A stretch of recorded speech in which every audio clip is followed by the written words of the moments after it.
अस्सलाम वालेकुम। ये वीडियो बिलोंग करती है बीकॉम पार्ट वन जो कि केयू का एग्ज़ाम है, उसकी स्टडी प्लान और टिप्स से मुतालिक है। ये वीडियो कराची यूनिवर्सिटी का जो बीकॉम है उसके लिए 100% ओके है। फेडरल उर्दू यूनिवर्सिटी और बेनज़ीर भुट्टो शहीद यूनिवर्सिटी के अंदर जो इंग्लिश का पेपर है वो दोनों में केयू से डिफ़र है। और फेडरल उर्दू यूनिवर्सिटी में इंग्लिश का पेपर और उर्दू पेपर दोनों फ़र्क हैं, बाकी सिलेबस सेम टू सेम है। बल्कि तकरीबन सवालात भी बीकॉम पार्ट वन जो कराची यूनिवर्सिटी के जो सवालात हैं ज़्यादातर वही सवालात आ जाते हैं। वीडियो शुरू करने से पहले आप हमारा जो चैनल है पेटी वाला एजुकेशनल टिप्स को सब्सक्राइब कर लें, लाइक करें और इसकी तमाम वीडियो को शेयर ज़रूर करें ताकि आपको और आपके तमाम दोस्तों को अहबाब को जो भी हमारी वीडियो आए वो मिलती रहें ताकि उनका बेनिफिट हासिल कर सकें आप। कराची यूनिवर्सिटी का बीकॉम पार्ट वन के जो रेगुलर है उसका रिजल्ट स्टेटिस्टिक्स आपके सामने आ रहा है। ये 8 अटैम्प्ट में आप देखें कि जो रिजल्ट है वो नॉर्मली तौर पे 20%, 15%, 18%, जो कि बहुत ही कम रिजल्ट है। अगर हम इसको काउंट करें सीए एग्ज़ाम से जो कि बहुत ही ज़्यादा टफ होता है, उसका रिजल्ट भी इससे बेहतर आता है। अभी केयू का जो बीकॉम पार्ट वन है इसका हम प्राइवेट का रिजल्ट देखते हैं। तो देखिए आप शुरू में 5%, 6%, 8% है, 12% है, 11% है, 21% है। ये भी बहुत अच्छा रिजल्ट नहीं है। बीकॉम में ख़राब रिजल्ट आने का जो सबसे बड़े रीजंस हैं वो ये कि स्टूडेंट एक तो कॉम्प्रहेंसिव स्टडी नहीं करता। दूसरी चीज़ ये कि नोट्स जो बाजार में मिल रहे हैं उनमें साइंस ग्रुप के जो नोट्स हैं वो फिर भी थोड़ा बेहतर अच्छे होते हैं, लेकिन कॉमर्स साइड पे बीकॉम के जो नोट्स हैं वो गलतियों से भरपूर हैं और बहुत ही नाकिस होते हैं। हमारे ज़्यादातर स्टूडेंट गैस पेपर इस्तेमाल करते हैं और चंद सेलेक्टेड सवाल याद कर लेते हैं। मैंने आज तक नहीं देखा कि कोई गैस पेपर लग रहा हो ना, इक्का दुक्का सवाल लग जाए वो अलग बात है। दूसरी चीज़ ये कि मैक्सिमम स्टूडेंट सॉल्व पेपर इस्तेमाल करते हैं जो कि मैंने चेक किए हैं मोस्टली रॉन्ग होते हैं, गलत होते हैं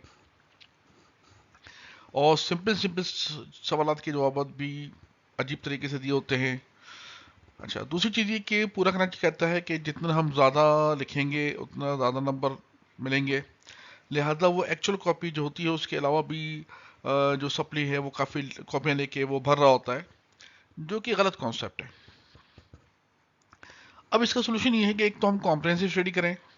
मार्केट में जो ऑथेंटिक बुक्स हैं जैसे 4S की जो बुक्स हैं student self study series PT वाला की, और अमीन खालिद की जो बुक्स हैं, ये दो किताबें मार्केट में काफ़ी ऑथेंटिक मानी जाती हैं और इस आप स्टूडेंट से फीडबैक भी ले सकते हैं इसका। दूसरी चीज़ ये कि एग्ज़ाम पेपर जो है वो आप अपने ओन वर्डिंग में लिखें। आप पेटी वाला की किताबों से लिखें या अमीन खालिद की किताबों से लिखें, आपकी अपनी वर्डिंग होगी, वो काउंट की जाएगी। रेक्टिफिकेशन नॉर्मली तौर पे एग्जामिनर पसंद नहीं करता। दूसरी चीज़ ये कि ब्रीफ लिखें। अगर आपने बहुत अच्छा भी लिख दिया लेकिन बहुत ज़्यादा डिटेल में लिखा तो वो एग्जामिनर जो है वो चेक करते करते बोरियत का शिकार हो जाता है और उकताहट का शिकार हो जाता है। अगर आपने ब्रीफ का मतलब है कि बात पूरी हो और ओरिजिनल कॉपी भरे। मैं यहाँ पे आपको कुछ अहम बात डिस्कस करूँगा कि जो हायर एजुकेशन कमेटी है, कमीशन है, उसने बीकॉम को ख़त्म कर दिया है पूरे पाकिस्तान से।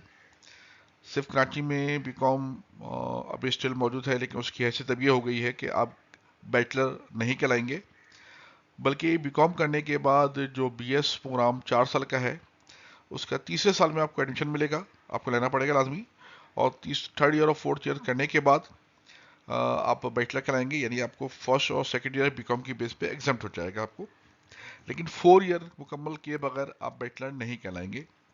दूसरी चीज़ ये कि हमारे जो स्टूडेंट ACCA है, CA है, आपका ICMAP है और सीमा है, इनके जो स्टूडेंट्स होते हैं जो ये एग्जामिनेशन दे रहे होते हैं, उनको मैं रिक्वेस्ट करूंगा कि वो बीकॉम ज़रूर करें। उसकी वजह ये है कि ये एग्जामिनेशन जो भी कर रहे होते हैं, ये पास करने के बाद, क्वालिफाइड होने के बाद जब ये जॉब के लिए जाते हैं, तो वहाँ पे अक्सर जगहों पे बैचलर डिग्री की रिक्वायरमेंट होती है जो कि हमारे पास नहीं होती। लिहाजा इसको अभी हम इस एग्ज़ाम के साथ साथ ही कर लें। उसके लिए आप टेस्ट मुझसे ले सकते हैं कि पेपर पढ़ना कैसे है और एग्ज़ाम में लिखना कैसे है। उसमें कि आपका टाइम बहुत कम लगेगा लेकिन आपको एक अच्छे नंबर आ जाएंगे। हम आगे चलते हैं कि सबसे पहले तो हमारे पास ये 10 ईयर अनसॉल्व पेपर हैं। ये हमारे पास टोटल 6 पेपर हैं। ये 5A और 5B जो है, ये बेसिकली दो दो अलग अलग दिन पेपर होता है 50-50 नंबर का, लेकिन काउंट एक ही पेपर किया जाता है। इसमें अकाउंटिंग के आंसर पेपर में, अकाउंटिंग में 30 इयर्स और स्टैटिस्टिक्स एंड मैथमेटिक्स में 30 इयर्स के पेपर होते हैं और बाकी सब 10 इयर्स होते हैं। हम बात करेंगे सबसे पहले principle of accounting BCom part 1 का। हमारी ये बुक बहुत प्यारी किताब है, क्रोनोलॉजिकल ऑर्डर में लिखी गई है। मतलब पहले हल्का सवाल, फिर थोड़ा सा हैवी सवाल और फिर हैवी सवाल, और इसी तरीके से पूरी किताब बनी है। लिहाजा इसका जो नाम है 4S, मतलब स्टूडेंट सेल्फ स्टडी सीरीज, उसमें बारे में पूरी होती है। हमारा ये जो नया एडिशन है बड़े साइज में, इन लार्ज साइज में आया है, जिसमें हमने बहुत सी रद्दबदल की हैं, बहुत सी मिस्टेक थी उनको सही किया गया है, ट्रिकी क्वेश्चन को ऐड किया गया है। इसके अलावा पेपर में अक्सर दफ़ा मिसिंग डेटा वाले सवाल आ जाते हैं जो हमने इस बुक में अच्छे खासे डाल दिए हैं, और प्रैक्टिकल सवाल और exam papers, lot of question इसमें दिए हुए हैं। और ये एक सिस्टमेटिक तरीके से किताब बनी हुई है, इसको आप पढ़ सकते हैं।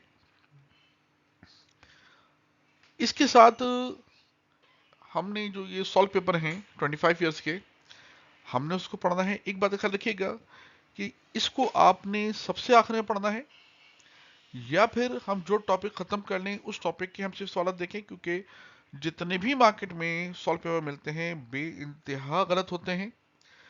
ये जो मैं आपको फरोज नासिर के सॉल्व पेपर रिकमेंड कर रहा हूँ, इसमें गलतियां हैं लेकिन निस्बतन दूसरों से कम हैं, लेकिन बहरहाल हैं। लेकिन अगर अगर आप उसको स्टार्टिंग से पढ़ेंगे तो उन गलतियों को आइडेंटिफाई नहीं कर पाएंगे।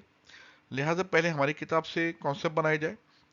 अच्छा, यहाँ पे मैं एक चीज़ आपको बताना चाहता हूँ कि जो CA के स्टूडेंट होते हैं वो, क्योंकि बहुत अच्छी अकाउंटिंग पढ़ होते हैं, एडवांस लेवल पढ़ होते हैं, उनको ये सारे टॉपिक्स आते हैं, लिहाजा वो हमारी किताब नहीं पढ़ते। और होता ये है कि एग्जाम में उनके नंबर या तो फेल हो जाते हैं बुरी तरह, और या फिर वो जस्ट पासिंग मार्क्स से पास होते हैं। उसकी वजह ये है कि बीकॉम में अभी तक वो पुराना स्टाइल चल रहा है, प्रेजेंटेशन स्टाइल, कि आपने किस तरह सवाल को सॉल्व करना है, वो पुराने स्टाइल में चल रहे हैं। जबकि CA में आपने बिल्कुल करंट अप टू डेट आप स्टाइल में IAS बेस कंपनी ऑर्डिनेंस के हिसाब से चल रहे होते हैं। तो लिहाजा मेरा CA स्टूडेंट को भी मशवरा ये दूंगा और ICMA के स्टूडेंट्स को भी कि बीकॉम करने के लिए हमारी ये किताब गो थ्रू हो और अ, इसी से अपनी तैयारी मुकम्मल करें ताकि हम हाईएस्ट मार्क्स हासिल करें। सेकंड पेपर स्टैटिस्टिक्स और मैथमेटिक्स का है।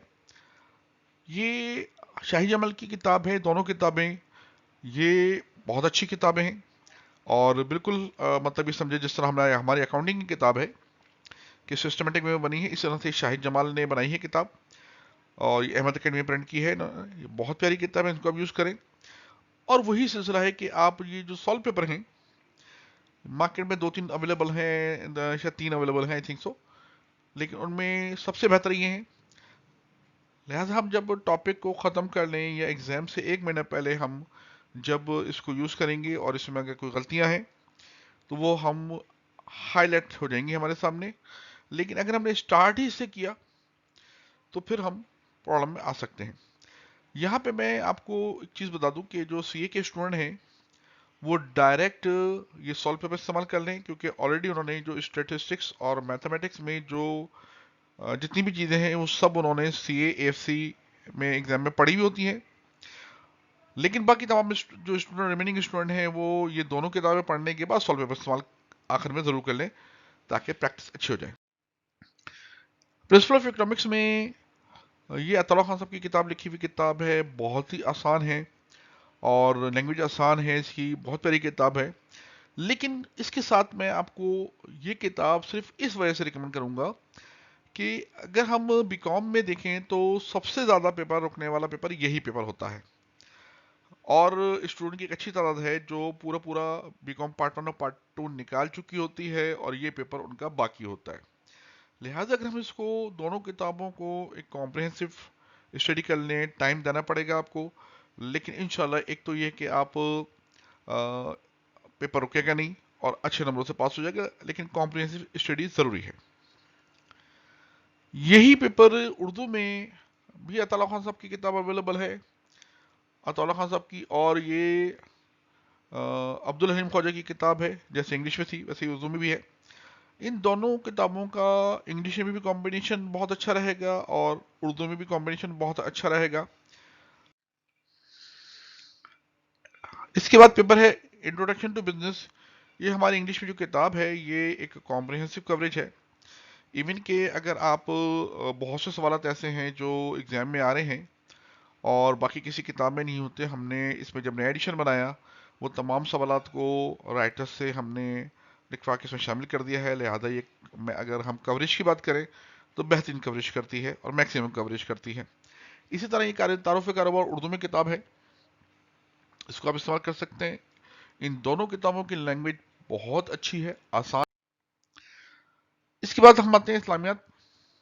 इस्लामियात में हमारी किताब है, क्वेश्चन आंसर बनी हुई है, कॉम्प्रिहेंसिव कवरेज करती है, लैंग्वेज आसान है, इंग्लिश में भी हमारी ये किताब अवेलेबल है।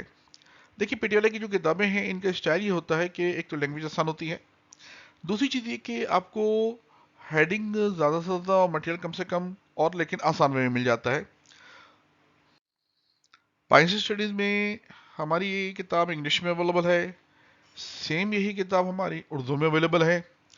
ये दोनों किताबें पढ़ सकते हैं। अभी तीसरी किताब जो मैं रिकमेंड कर रहा हूँ इंग्लिश में, अगर आप ये अवेलेबल है, ये किताब उर्दू में अवेलेबल नहीं है और थोड़ा डिटेल में है। ये तीसरी किताब से वही स्टूडेंट इस्तेमाल करें जिन्होंने एक्स्ट्रा पढ़ना होता है, ज़्यादा पढ़ना होता है कि हमें मतलब डिटेल स्टडी करनी है, वरना हमारी किताब से भी काम चल जाता है। छठा पेपर है इंग्लिश, जो कि ये हमारी टेक्स्ट बुक मतलब गाइड अवेलेबल है। इसमें आपका टेक्स्ट बुक और ग्रामर दोनों चीज़ें कवर करता है। इंग्लिश में वाहिद सब्जेक्ट है जिसकी टेक्स्ट बुक ये जो है वो ऑक्सफोर्ड वालों की है, ये भी हमारे पास अवेलेबल होती है, और इसके साथ इसके ग्रामर वाला जो पोर्शन है वो भी अवेलेबल होता है। तो ये अगर आप टेक्स्ट बुक इस्तेमाल करना चाहें करें, ना करना चाहें तो हमारी बुक भी इनफ होती है। ये तमाम किताबें हमारी पेटियाला बुक डिपो पे अवेलेबल हैं, आप आना चाहें तो ये एड्रेस लिखा हुआ है, और हमारी होम डिलीवरी अवेलेबल है पूरे पाकिस्तान में, और कराची और सिंध में भी अवेलेबल है। कैश ऑन डिलीवरी है कि आप जब किताबें वसूल करेंगे उस वक्त ही आपको पेमेंट करनी है, और ऑर्डर आप करने के लिए नंबर लिखे हुए आप नोट कर लें।